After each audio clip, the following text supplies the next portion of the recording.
So a little while ago, I found out that my nephew is going to drumming school in Boston after he graduates high school this year. He's been playing drums since he was a little boy, and now he's going to pursue it fully.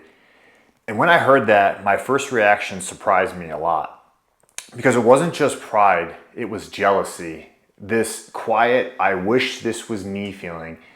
And I sat with that for a few moments because I think that kind of jealousy is usually pointing to something real, something worth looking at.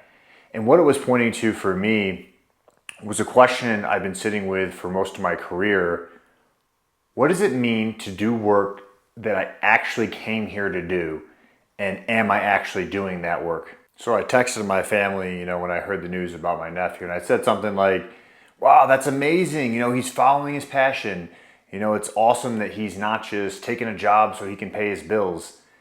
And in the moment when I sent that, I felt it land in a way I wasn't expecting, because I realized as I'm sending this text, I wasn't, I was literally talking about myself, about the gap I felt for most of my working career between what I was doing to make money and what I felt like the thing I was, actually here to do.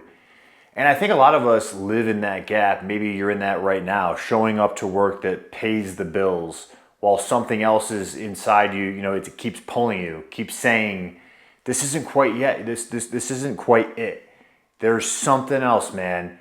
And that pull, I felt my whole career, and it's tiring. And here's what that actually looked like, for me. For most of my working life, there was always a side project, always something on the back burner that felt more real, more aligned, more like the thing I'm supposed to be doing. And the job that's actually paying the bills, whatever the job is or was just the thing I was doing until then, until I could get over there, until I could finally work on what really matters. And I was always mentally somewhere else, always in the future. If I can just wrap this up, I can get to the YouTube channel. If I can just get through this week, I can then work on the business. If I can just get to the other side of this thing, I can finally start doing what I came here to do. And here's what I've come to understand about this. The future, it's always created now, always. It's always in the now. It's basic, but it's profound. And if I'm spending my present moments mentally somewhere else, I'm not actually creating the future I want. I'm just waiting and waiting, planning, which, by the way, is honestly still waiting. I want to introduce an idea here that I think reframes this whole conversation, and it's the distinction between two kinds of purpose: an outer purpose and an inner purpose. So outer purpose, it's what most people think of when they talk about passion. It's the dharma, the specific thing your soul came to do, when it came to this planet. Now for my nephew, it's drumming. It showed up for him when he was a little boy, and it never left. Super lucky kid. But not everyone's outer purpose shows up that clearly or that early on. Mine surely didn't. It absolutely didn't. I knew I wanted to be, for example, when I think about purpose and passion, I wanted to be a Major League Baseball player when I was a kid. It didn't work out. I didn't have the skills, to be honest. And, but for a long time, I didn't have a clear sense of what my outer purpose was. And I spent a lot of years feeling like I was missing the mark because of that. Like everyone else had figured something out that I just didn't figure out yet. But here's what I've come to understand. There's also this inner purpose. And it's it's one that is shared by every single human being. It's not specific to you or to me. It doesn't depend on what career you're in or what passion you found.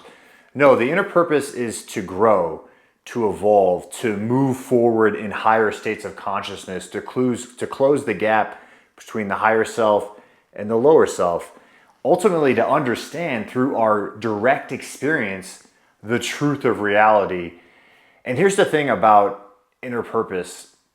You and I can be living it in any job, in any circumstance, and at any point in our life. It doesn't require finding your passion first. And this is also where I think the law of resonance comes into this, because I spent years operating from the level that said, I'm not doing what I'm supposed to be doing. I'm not where I'm supposed to be.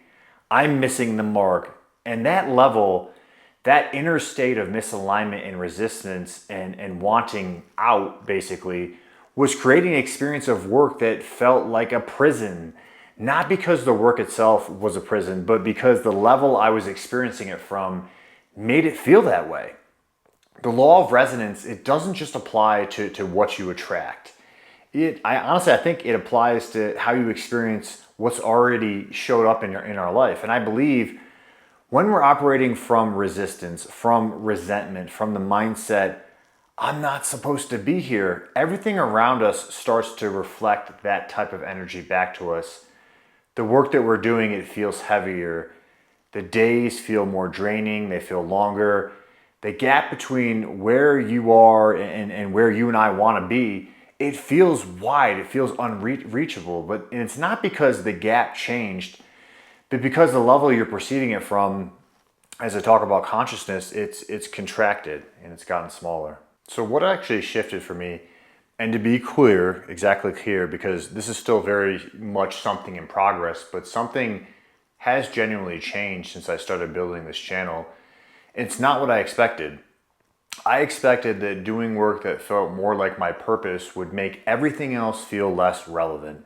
Like the channel would become that thing and everything else would fade into the background. But that's honestly not what happened. What happened instead is that being present in something that feels like purpose, it actually started teaching me how to be more present in unexpected areas of my life, including the work that doesn't feel like my calling. And I heard someone say this once.